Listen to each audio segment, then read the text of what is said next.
বাংলাদেশ ভারতের পর এবার ভয়াবহ বন্যা দেখা দিয়েছে এশিয়ার আরেক দেশ নেপালে।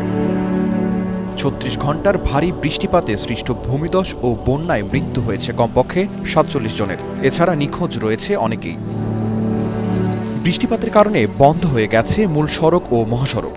প্রচুর বৃষ্টি হচ্ছে এবং মানুষ তাদের বাড়িঘর ছেড়ে পালিয়ে যেতে বাধ্য হয়েছে। এখানে বাচ্চারা এবং দীর্ঘমেয়াদী রোগে আক্রান্ত মানুষ আছে।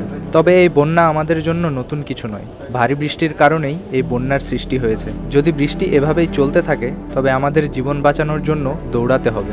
হিমালয়ের দেশ নেপালে বর্ষা মৌসুম শুরু হয় জুন মাসের মাঝামাঝিতে। প্রতি বছরই প্রাকৃতিক দুর্যোগে প্রাণহানির ঘটনা ঘটে, কিন্তু চলতি বছর শুরুর দিকে এর ভয়াবহতা অনেক। এর আগে গত জুন মাসের মাঝামাঝি বার্ষিক বর্ষাকালীন বৃষ্টি শুরু হওয়ার পর থেকে নেপালে ভূমিধস, বন্যা এবং বজ্রপাতে মারা গেছে অন্তত ৫০ জন। মূলত বর্ষা মৌসুমে পার্বত্য নেপালের বেশিরভাগ অংশ ভূমিধস ও আকস্মিক বন্যায় প্রতি বছর শত শত লোক মারা যায়।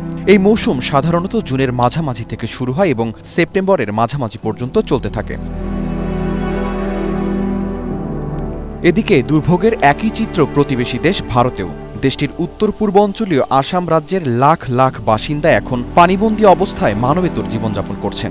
গবাদি পশু নিয়ে খোলা আকাশের নিচে আশ্রয় নিয়েছে অনেকেই।